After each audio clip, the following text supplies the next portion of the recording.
The morning sunlight filtered softly through the gauzy kitchen curtains, painting golden rectangles on the tiled floor. The scent of fresh brewed coffee mingled with the faint citrus tang of marmalade and toast. It should have been an ordinary Saturday morning, like so many others before it. But nothing about this day felt ordinary, not to Sam.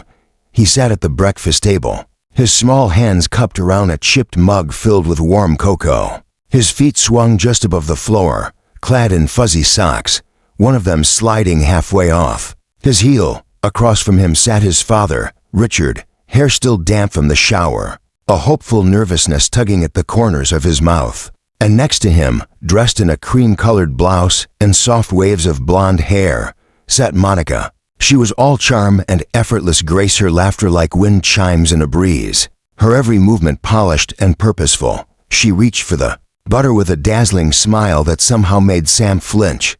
It was too perfect, to practice. He watched her closely, the way her fingers moved, how her eyes didn't crinkle when she smiled. That smile never quite reached her eyes. "So, Richard," said, nudging his plate aside, "we have something to share." Sam looked up, his spoon hovering in the air. His dad's voice had changed, taken on a lighter, brighter tone, one Sam hadn't heard since before the hospital, before the quiet funeral with too many flowers, before the house had turned silent in the evenings. For a moment, Sam felt a flicker of hope. Maybe things really were getting better. Richard reached for Monica's hand, their fingers intertwining like pieces of a puzzle. "We're getting married," he said, his voice trembling just enough for Sam to notice. There it was, the announcement, the beginning of everything that would change. Sam blinked. The cocoa in his mug was suddenly too sweet. He tried to smile, tried to match the expression on his father's face, the joy, the relief, but something inside him recoiled. He swallowed the knot in his throat and managed a nod. But his fingers tightened under the table, slowly, almost instinctively. His hand reached into the pocket of his hoodie and found the familiar shape of his mother's locket. He clutched it tightly, the cool metal pressing into his palm like an anchor. "That's wonderful," he mumbled. Monica turned, her radiant smile toward him. "I know it's a big change, sweetheart, but I want us to be a real family. I want you to feel like I'm someone you can count on." Sam gave a stiff nod, but his gaze didn't meet hers.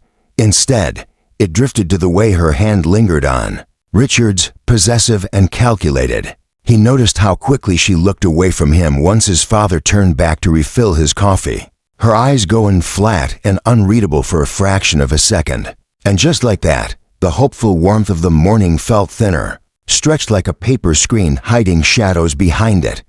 He stirred his cocoa again, slower this time, the spoon clinking softly against the ceramic. His dad looked so happy. Sam wanted to believe this was right, that maybe, just maybe, there was room in their world for someone new.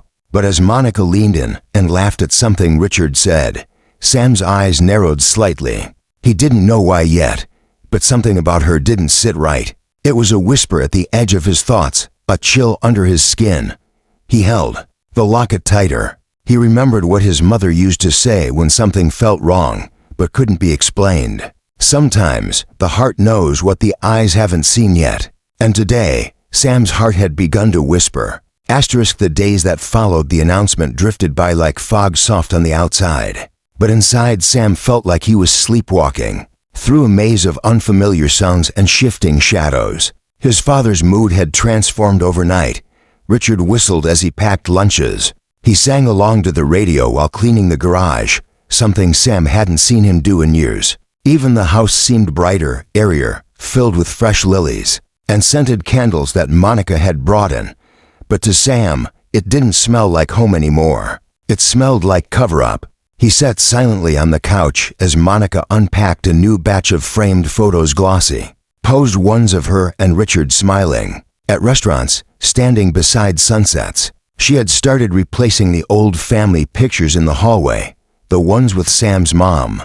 Without asking, Sam watched as his mother's favorite photo, the one where she cradled him in a hospital bed, flushed and glowing, was quietly slid into a drawer, out of sight, out of memory. Later that night, he stood in the hallway alone. He opened the drawer and stared at the photo, the edges slightly frayed, the colors faded. He held it in his hands like something sacred, something slipping through his fingers. Behind him, a floorboard creaked.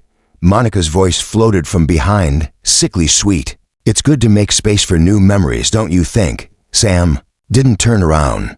He slipped the photo into his pajama pocket and went to bed with the taste of rust in his mouth. He began noticing more things, small at first, but sharp like glass under the skin.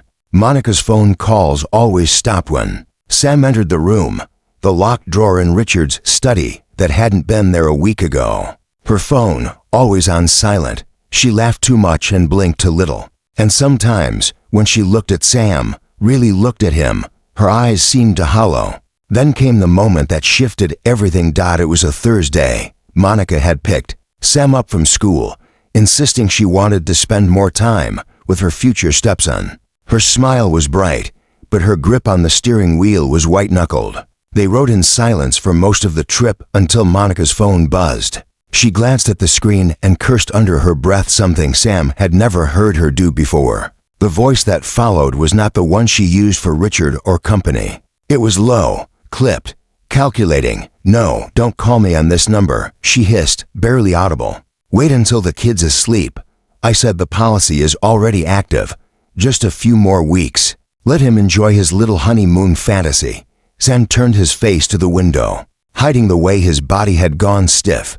His heart thudded in his chest, like a trapped animal. Policy, honeymoon, let him enjoy. He knew those words weren't meant for him. He wasn't supposed to hear them. But he had, that night, as Richard hummed and flipped pancakes in the kitchen. Sam sat at the table with trembling fingers and asked quietly, "Dad, what's a life insurance policy?" Richard blinked in surprise, then chuckled. "That's a serious question for breakfast, kiddo." Monica breezed in at that moment and answered instead, her voice too smooth. "It's just something adults do, for protection, in case something unexpected happens." Sam met her gaze for the briefest second, and she smiled.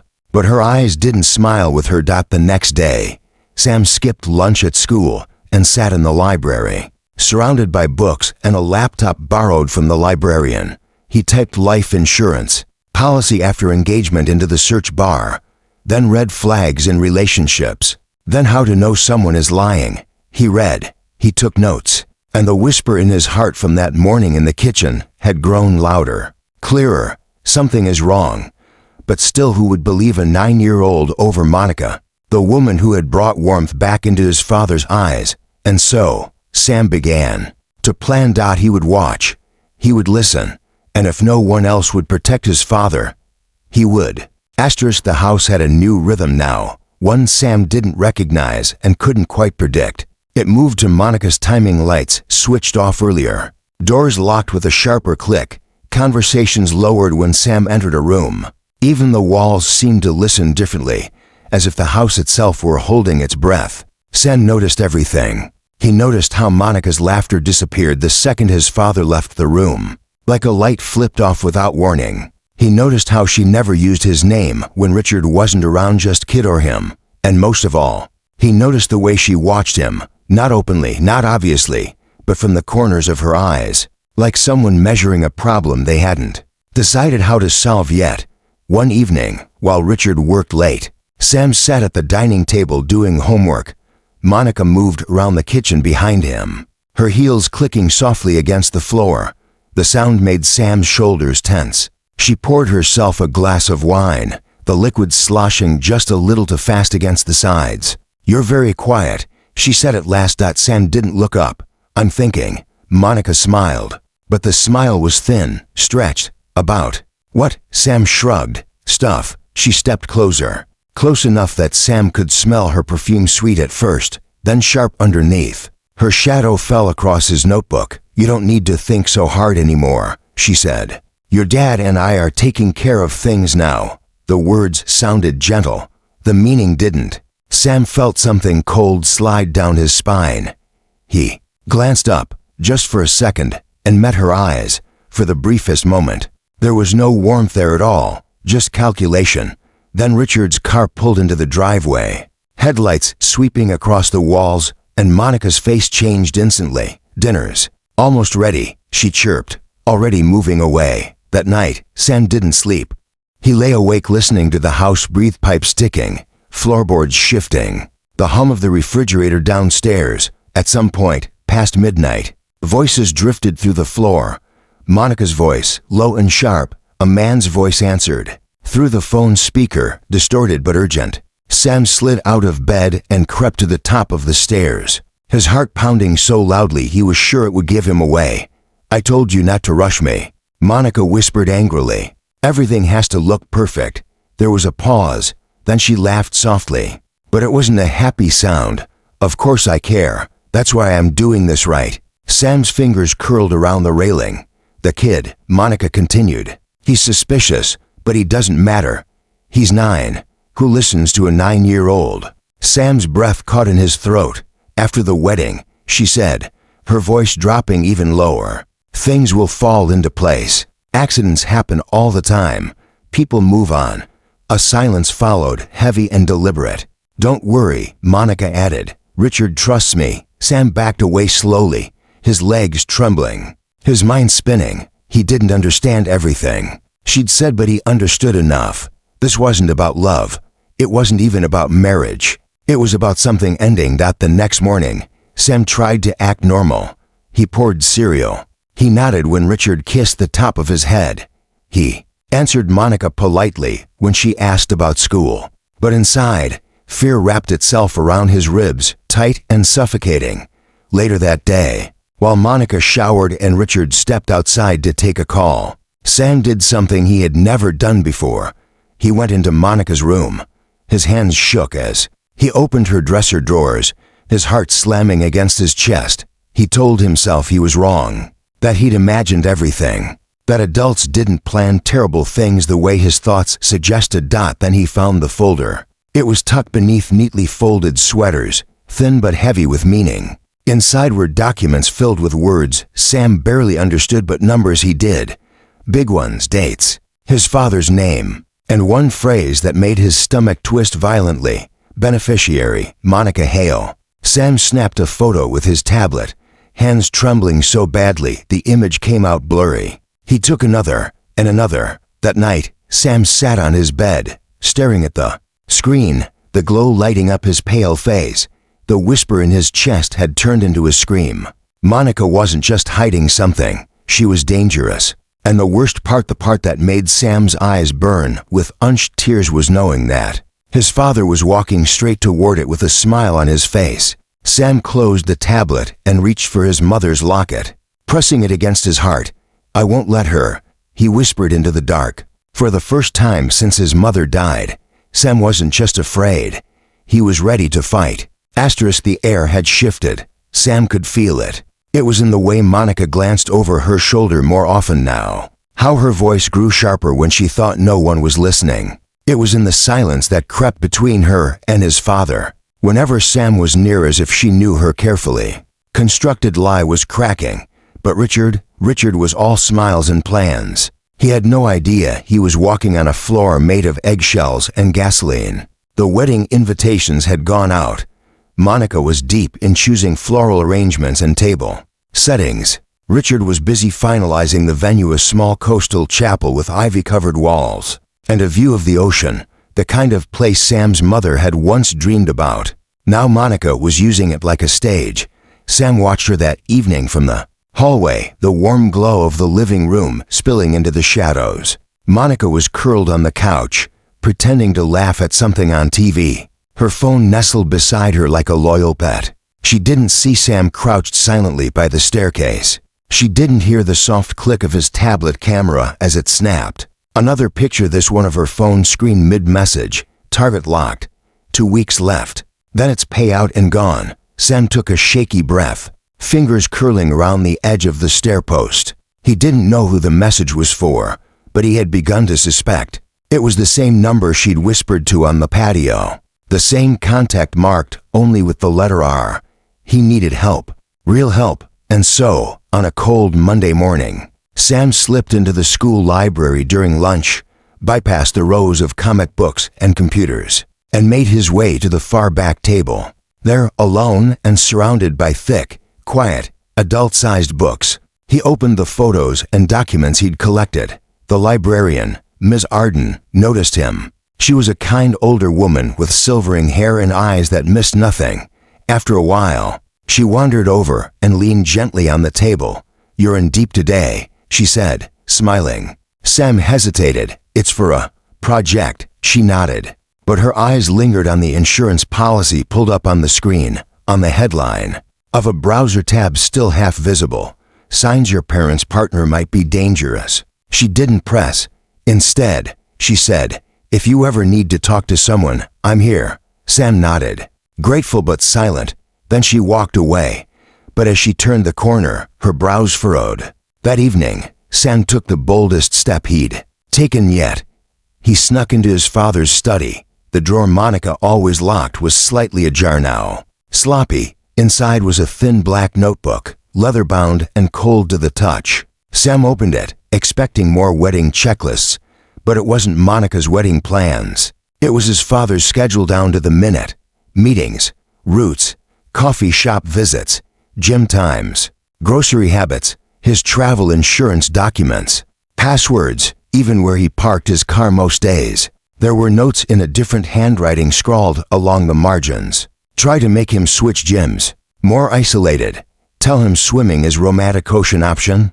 Get him to sign final beneficiary form before next Monday. The edges of the page trembled in Sam's hands. This wasn't precaution. This was preparation. Suddenly, the house groaned a floorboard, heavy footsteps above. Monica. Sam snapped the notebook closed and slid it back into the drawer. He killed the desk light and slipped out through the garage door. Heart hammering. He didn't sleep that night. Not really. But in the early hours of dawn, as the birds began their hesitant songs and the world stirred awake, Sam finally knew what he had to do. Not wait, not watch, act. He needed to bring this out into the light, and if his father wouldn't see it on his own, then Sam would show the entire world.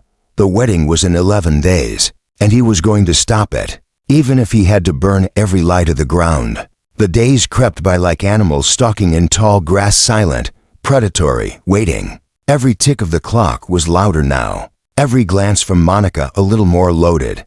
Sam felt the pressure building, not just around him, but inside him. It pressed against his ribs, squeezed behind his eyes, fear. Yes, but something else to resolve. He was no longer just trying to survive Monica's lies. He was going to end them. One afternoon, Richard had taken a phone call on the back porch, leaving Sam and Monica alone in the kitchen. Sam was washing his hands when he felt her presence before he heard her voice. "You've been snooping," she said casually. Without turning around, she was slicing strawberries. The knife moved smoothly, cleanly. "I noticed things too, you know." Sam didn't answer. His hands stopped under the water, fingers cold and still. He could hear the blade tapping softly against the cutting board. She smiled faintly. "I understand. It's hard losing your mother. Change is scary. But you're not going to mess this up for me, for us." There it was, a slip, an edge to her voice, to pointed, to rehearsed. "I'm not doing anything," Sam said quietly, drying his hands with the towel. He met her eyes in the window reflection, hers sharp, his steady. "I hope not," she said, turning to face him. The knife rested in her hand, the blade gleaming under the kitchen lights. "Because your dad is finally happy again, you wouldn't want to ruin that." Sam said nothing, but his stomach churned with rage, not fear anymore, rage. She wasn't just dangerous. She was bold, confident that no one would believe a word he said. And that was the most terrifying part of all. She had already begun laying the groundwork to discredit him. That night, Richard brought it up gently, his voice filled with concern as they sat side by side on the couch. "Buddy," he began, "Monica said she thinks you've been under a lot of stress lately. That maybe you're struggling with all these changes." Sam turned to his father, heart hammering. "Do you think I'm making things up?" Richard hesitated. The worst kind of hesitation, a man caught between what he saw and what he wanted to believe. "No, not making up. But maybe misunderstanding, misinterpreting." Sam stood up. "I'm not confused, Dad," he said, his voice sharper than he'd ever used with his father. "I'm scared. And you're not listening." He walked away, tears hot behind his eyes. Upstairs, behind his bedroom door, he sank to the floor. trembling not from weakness, but from fury. She was winning, and his dad was slipping further away. But Sam still had one card left. One person who hadn't been fooled. Ms. Arden, the librarian. The next day, he returned to the library. Documents and photos zipped into his backpack. Ms. Arden led him to a small office behind the nonfiction section, closing the door gently. "This isn't just a school project, is it?" she said. Sam took a breath. "I think my dad's fiancée is going to hurt him." He laid everything out: the insurance documents, the tracking notes from Monica's drawer, the photo of the phone message. He recounted her threats, her behavior, her tone. Ms. Arden listened with the intense stillness of someone who had heard hard truths before and had learned not to flinch. When he was done, she leaned forward. "Do you have proof she's done this before?" Sam hesitated. "Not yet, but I have a feeling." Ms. Arden didn't say you're imagining things. She didn't tell him to go back to class. Instead, she picked up the school phone and called someone. "My brother," she explained. "He's a detective, off duty today." An hour later, a man named Owen arrived, dressed in plain clothes, but with the quiet presence of someone who missed nothing. Sam repeated everything, Owen nodding, occasionally jotting notes. When Sam showed him Monica's texts, the insurance document, and the phrase "payout after honeymoon," something shifted in the man's expression. "She's not just lying," Owen said. "She's planning something." He made a copy of Sam's files, promised to dig into Monica's background, promised to move quietly. "Don't let her know we're looking," he said. "If she's who I think she is, she's already looking for cracks." Sam returned home that night and said nothing, but inside, something had changed. He wasn't alone anymore, and he was done being afraid. He watched Monica across the dinner table, laughing too hard at one of Richard's lame jokes, her hand resting possessively on his father's arm. She had no idea the house of cards beneath her feet was starting to shake. And Sam? He was the one pulling out the bottom piece. The countdown had begun. Sam felt it in the way time seemed to stretch and tighten. At once, every hour crawling yet racing towards something inevitable. 6 days until the wedding. 6 days until Monica would stand beside his father in white and smile for an audience that had no idea what lived behind that smile. And Monica knew something was different. She hadn't said it outright, but Sam could sense it in the way her eyes followed him now, sharper and more alert, like a hunter who realized the prey might be watching back.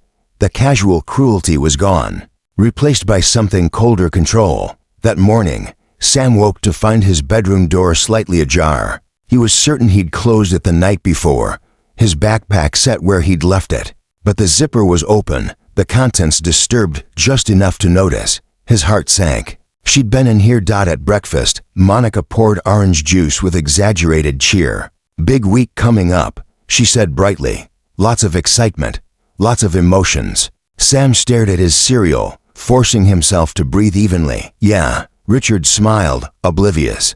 "I was thinking we could all go out to dinner tonight. Celebrate a little." Monica's smile widened. "That sounds perfect." Her foot brushed Sam's under the table, not gently, not accidentally. The pressure lingered just long enough to make the message clear.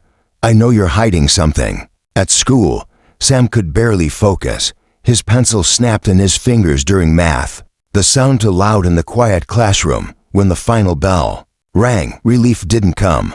He knew Monica would be picking him up today. The car ride was silent until they turned onto their street. Then Monica spoke. "You're a very smart boy, Sam," she said, eyes fixed on the road. "Smarter than most kids your age." Sam said nothing. "Smart kids sometimes get confused," she continued softly. "They imagine patterns where there aren't any. That can be dangerous." The car slowed to a stop in the driveway. She turned to face him fully now, her smile gone. "You don't want people thinking you're unstable," she said. "Especially not your father. He's been through enough." Sam's hands curled into fists in his lap. "You're lying," he said, his voice quiet but steady. For a split second, Monica's composure cracked. Her lips twitched, her eyes flashing with something ugly and unfiltered. "Careful," she said. "Lies are easier to prove than truths." She got out of the car, slamming the door harder than necessary. That night, Sam barely touched his dinner. His appetite had been replaced by a tight knot of dread. When Monica excused herself to take a call, Sam glanced at his father. "Dad," he said, his voice shaking despite his effort to keep it calm. "If I told you something important, something scary, would you listen? Really listen?" Richard looked up, surprised. "Of course I would, buddy. What's wrong?" Sam hesitated. This was it. The moment he'd been waiting for and dreading. He opened his mouth to speak. Then Monica returned. "Oh," she said lightly. "What are we talking about?" Sam closed his mouth. Later, in bed, Sam stared at the ceiling, tears silently sliding into his hair. He felt trapped between time and truth, knowing the moment was coming but not knowing if he'd survive it intact. His phone buzzed softly beneath his pillow. A message from an unknown number. "Owen, I confirmed it. She's using a fake name to prior engagements. One fiancé died in a boating accident. Another disappeared after withdrawing his savings. Wedding stopped both times. This is real, Sam." Sam's chest tightened, a mix of terror and vindication crashing through him. He wasn't imagining things. He hadn't been wrong. Another message followed. "Owen, police can't move yet, not without a clear trigger. But if she feels exposed, she may act faster. Be careful." Sam locked the phone and pressed it to his chest. Monica was running out of time. And that made her dangerous. Downstairs, Sam heard Monica laughing on the phone, her voice low and intimate. "No," she said, "everything's still on schedule. He trusts me. He always will." Sam closed his eyes. In 5 days, the world would be watching. And in that moment, under chandeliers and flowers, in front of everyone, he would speak. "No matter the cost." The house was quieter than usual. Quiet. The kind of quiet that didn't bring peace, but pressure. It lingered like a storm just beyond the walls, invisible but heavy, pressing down on Sam's chest every time he inhaled. 5 days until the wedding. 5 days until the lie became law. And he was the only one left who saw the truth. Richard hummed a jazz tune in the kitchen, poring over RSVP cards. His shoulders seemed lighter lately, his eyes brighter. Monica had done that to him, built him up with words like forever and new beginnings, while laying a trap he was blindly walking into. And Sam was done waiting for someone else to rescue them. After Owen's messages last night, something had snapped into place inside him. Fear had ruled for long enough. It had wrapped itself around his voice, choked off his instincts, made him question the very reality he was living in. But not anymore. It was morning early. The sun had just begun bleeding through the blinds in narrow lines when Sam slipped from bed, grabbed his backpack, and tiptoed downstairs. He wasn't going to school today. He was going to gather the last pieces of truth. He was going to prepare. He texted Owen one word: "Ready." The reply came a minute later: "I'm parked 3 houses down. Come when it's clear." Sam tucked the burner phone into his pocket, the one Owen had given him just in case. He still remembered how heavy it had felt in his hand when the detective had first passed it to him, saying, "You're not alone, but you need to be smart." He slipped out the back door and ducked through the neighbor's yard, heart hammering in his chest, adrenaline sharpening his every sense. Owen's car was parked under a tree, engine off, tinted windows hiding him from view. Sam climbed into the passenger seat. "You sure about this?" Owen asked. Sam nodded, jaw tight. "I have to be." Owen handed him a USB stick. I dug into her file. Her real name's Veronica Hale. Same alias she used when she scammed a man in Texas he drowned on their honeymoon. The payout was $1.8 million.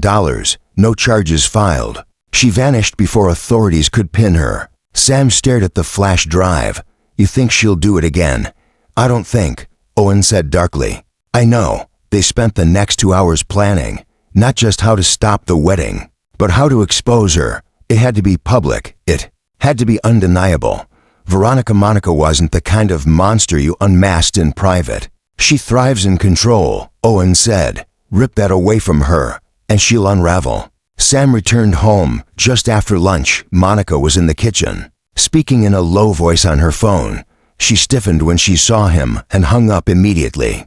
"There you are," she said with forced calm. "Where have you been?" Sam smiled for the first time in days, a small, knowing smile. just preparing for the wedding," he said. She blinked, taken aback for half a heartbeat. Then she laughed. "Good, that's good. We're almost there." That night, Sam didn't sleep. Instead, he sat at his desk with a stack of index cards. On each one, he wrote a fact, a name, a date, a number, Monica's phone logs, the timeline of her aliases, the insurance policy terms. The USB drive was tucked safely in a box of his old Lego bricks. She would never look there. Every time his hand trembled, he looked at the photo of his mother on the windowsill, her soft smile, her arm wrapped around a younger, happier Richard. Sam placed the final card face down, heart beating with a rhythm that felt almost foreign now. Not fear. Purpose. Downstairs, Monica stood in the study, alone. She gazed at Richard's desk, at the framed photo of him and Sam, the one she'd always turned slightly away from visitors. Now, she stared at it, her jaw tight. Her phone buzzed. She answered in a whisper. "No, I don't think he suspects. He's just quieter, withdrawn." Pause. "Yes, the policy's finalized. No changes. 5 days." Pause. "No, I won't screw it up this time. Everything's ready." She clicked the phone off, her reflection in the window watching her like a second self, cold, calculated, waiting. Upstairs, Sam turned off the lamp and whispered into the dark, "You picked the wrong family." Because now, the countdown wasn't hers. It was his. And he was coming for the truth. The morning of the wedding arrived, wrapped in sunlight and lies. Sam stood at the top of the staircase, dressed in his small charcoal suit, fingers gripping the wooden banister so tightly his knuckles burned. Below him, the house buzzed with motion, voices, laughter, the rustle of fabric, the sharp scent of hairspray and flowers. Everything looked beautiful, too beautiful, like a picture printed over something rotten. This was the day. Monica glided through the living room in her robe, radiant, flawless, already wearing the face she planned to show the world. Every step she took was confident, practiced. When she laughed with the makeup artist, it was light and musical, but Sam caught the flicker beneath it, the tension around her eyes, the way she checked her phone every few minutes, the way she scanned the room like she was counting exits. She looked at him once, just once, and in that look, Sam felt it clearly. She knew this was the endgame. Richard came up the stairs moments later, adjusting his tie, his face glowing with a happiness that made Sam's chest ache. He crouched in front of Sam, smiling wide. "You ready, champ?" Richard asked. "Big day." Sam searched his father's face, really searched it. He saw the man who had tucked him in every night after his mom died, who had burned dinners and cried quietly in the garage when he thought Sam was asleep. He saw the man who loved deeply and trusted easily. Sam nodded. "Yeah, Dad." Richard hugged him tight and warm. "I'm glad you're here with me." Those words nearly broke him. The drive to the chapel passed in a blur. White fences, blue sky, the ocean flashing between trees. Sam sat in the back seat, his small hands resting in his lap, his heart beating so loudly he wondered if anyone else could hear it. Inside his jacket pocket was the USB drive. Inside his head was everything he had promised himself not to forget. The chapel was already full when they arrived.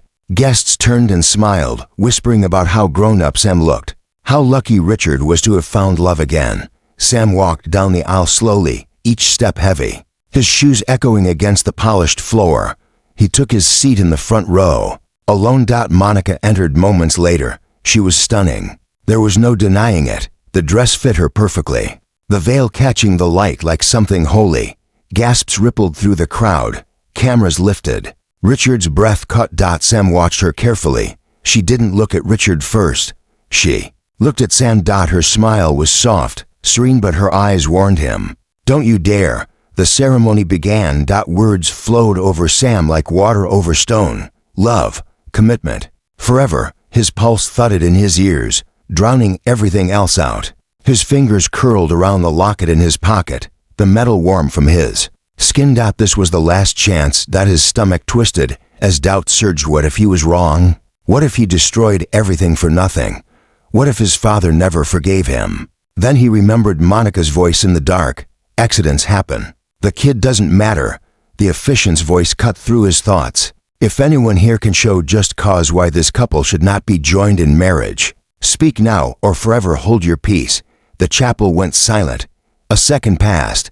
Then, another. Sam's heart slammed so hard it hurt. This was the moment that would change everything. No going back, no fixing it later. His legs trembled as he stood.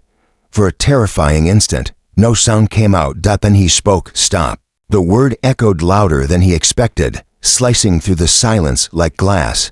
Every head turned. Richard spun around, confusion flooding his face. Sam, Monica stiffened. Her smile faltered for the first time all day. Sam took a step forward, his voice shaking but clear. Dad, you can't marry her. She's lying to you. Gasps rippled through the crowd. Whispers erupted. Monica laughed a sharp, brittle sound. Oh my God, she said lightly. Richard, he's nervous. Kids get emotional at weddings. Sam didn't look at her. He looked at his father. She's not who she says she is, Sam continued. She took out a life insurance policy on you. She's done this before. She was planning to hurt you. The words hit the room like a bomb. Richard's face drained of color. Sam, what are you saying? Monica's eyes darkened. This is outrageous, she snapped. You're letting a child ruin our wedding? Sam reached into his pocket and pulled out the USB drive, his hand steady now. I have proof, he said. That was when Monica's mask finally cracked. And in that moment, before the truth was even revealed, Richard knew deep in his bones that his son had never been lying. Not once. The chapel was frozen. A single breath held by 100 lungs. Sam stood at the altar, his small frame dwarfed by the vaulted ceiling. The aisle behind him stretched like a runway of shattered illusions. He held out the USB drive like it was a sword, one he knew would either sever the lie or cut through everything he knew. Monica's face was still. Not confused. Not afraid. Calculating. Richard's single quotes. Lips moved, but no sound came. His gaze flit between his son and the woman he had just promised. His future too. His mind struggled to keep up with what his heart couldn't yet accept. Sam, he said. Finally. What is this? Sam turned toward the guests, his father's friends, relatives. The officiant, the cameraman still frozen. Behind the tripod. She isn't Monica Hale, Sam said, louder now. His voice cracked, but didn't break. Her name is Veronica Hale. She's done this before. She pretends to fall in love with men like my dad. Then she gets them to change their insurance policy. And then, he swallowed hard. They die. Gasps erupted like cannon fire. Monica laughed suddenly, high-pitched and piercing. This is absurd. A child with too much imagination. Richard, please. Richard didn't answer. He was staring at Sam, and for the first time in weeks, maybe months, he was really seeing him. The sunken eyes, the sleepless nights, the way he'd withdrawn into silence, not because he was grieving, not because he was difficult, because he'd been carrying this, alone. Monica's voice sharpened. This is humiliating. Are you just going to let him destroy our wedding? Sam took a step closer to his father. Oh, and the investigator, he sent me everything. Background checks, news clippings. You can look at the files. She's lying, Dad. Richard blinked. Owen, the librarian's brother? Sam nodded. They found everything. The boating accident in Texas. The man who vanished in Seattle. She was engaged both times. Then she disappeared. Like she always does. Monica stepped forward now, her smile gone. Her voice was ice-wrapped. In velvet. You've been spying on me. Sam stood his ground. You were planning to kill my dad. Silence fell like a stone. Then someone in the back row stood up, a man in a gray suit. Richard. He called out, we can plug that USB into the chapel's projector. The tech is already set up. Richard looked down at his trembling hands, then slowly turned toward Monica. Give it to me, he said to Sam. Sam placed the USB into his father's palm. For a moment, their fingers touched, father and son bound by fear and truth. Monica stepped forward. Richard, don't do this. Not here. Not like this. Richard didn't speak. He walked to the AV stand, connected the USB, and tapped a button. The screen behind the altar flickered to life. A black background. A folder. Sam's voice had labeled it clearly. Proof. Richard opened the first file. A scanned photo. Monica. In a different dress, with a different man. Her face unchanged. but her name in the wedding announcement read Veronica Hartwell. The next file, a PDF insurance policy $2.5 million, accidental death clause. Beneficiary, Veronica Hale. A low rumble spread through the crowd, confusion, disbelief, outrage. Then came the audio file.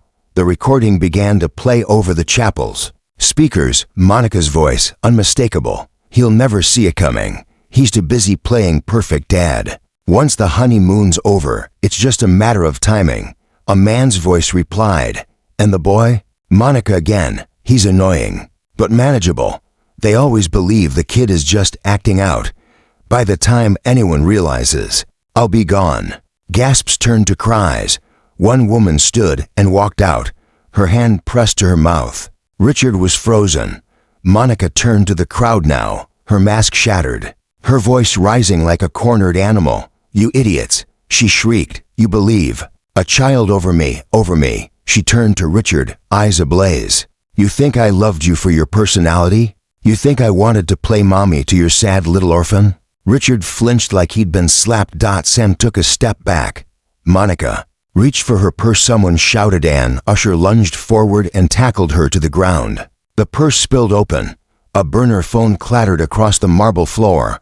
Monica screamed and kicked, her hair wild, the veil ripped from her head. The camera was still rolling. The moment was being captured from every angle. The perfect wedding. Now a crime scene. Police arrived within minutes. Sam stood beside his father, gripping his hand, watching as Veronica was cuffed and read her rights. She was screaming something about lies, about how they'd all regret this. But no one was listening anymore, especially not Richard. He hadn't let go of Sam's hand. Not once. The sirens faded into the distance, swallowed by the sea breeze. Inside the chapel, silence had returned, but it wasn't the kind of silence that filled a wedding hall. It was the kind that followed an earthquake. Disoriented guests sat scattered among overturned flower arrangements and dropped bouquets. Whispers chasing through the pews like falling leaves. Richard hadn't moved in minutes. He stood at the edge of the altar where his entire world had almost collapsed in a whisper of white lace and vows that were laced with lies. He clutched the USB drive in his trembling hand, like it was the only solid thing left in his life. And beside him, small but unshaken, stood Sam. The boy had faced down the devil in a bridal gown and stood taller than every adult in the room. It was Owen who finally stepped forward, laying a hand on Richard's shoulder. You okay? Richard let out a breath he didn't know he'd been holding. I don't even know what I am right now. Sam looked up at his father. You believed me. Those 3 words cracked something wide open in Richard's chest. I should have believed you the first time, he said, his voice breaking. He dropped to his knees in front of Sam, surrounded by white petals and shattered expectations. I'm so sorry. Sam wrapped his arms around his father's neck, holding on tight. I just wanted to keep you safe, and somehow, in that single embrace, Richard realized how much weight his son had carried, how alone he'd been while everyone smiled and clapped and toasted to a future that was never meant to be. The next hours were a blur. Police statements, media chaos, guests sent home with apologies and stunned expressions. Veronica was officially booked, her crimes laid bare. Owen's investigation exposed to prior cases, with eerily similar patterns, both cold cases now reopened. She and her accomplice still at large were now at the center of a multi-state manhunt. Back home, the silence was different. It wasn't dangerous anymore. It was still, healing. Richard sat on the couch, staring at the fireplace that hadn't been used since the last Christmas with his late wife. The flames had long since gone out, but the warmth in the room came from somewhere else now. Sam sat beside him, curled under a blanket, the glow of the TV dancing in his eyes. Do you think she ever loved you? Sam asked quietly. Richard didn't answer right away. He stared ahead, jaw tight. I think she loved what I could give her. But love? He shook his head. No, not the real kind. Sam nodded. She never really looked at you. Not the way Mom did. That brought a lump to Richard's throat. He put an arm around his son and pulled him closer. You saved my life. You would have done the same. Sam replied. They stayed that way for a long time. No words, just breathing the same air. surviving the same wound. In the days that followed, the world didn't pause to let them heal. Reporters called, blogs speculated, social media exploded. Richard's wedding that wasn't became a trending topic.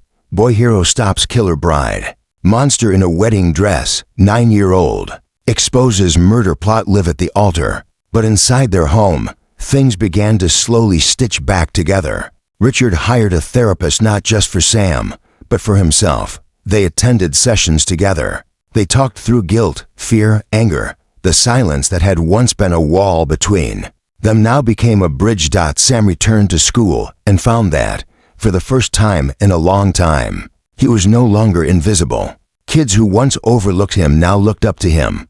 Some were scared, others inspired, but they all listened. And Sam, he had changed.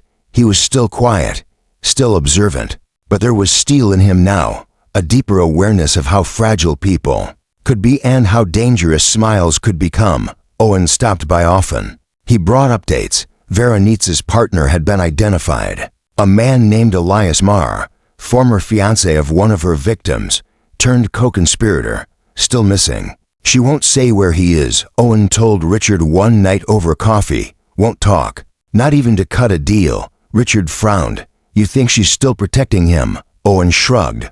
Or afraid of him? Sam, listening from the stairs, felt a cold knot twist in his stomach.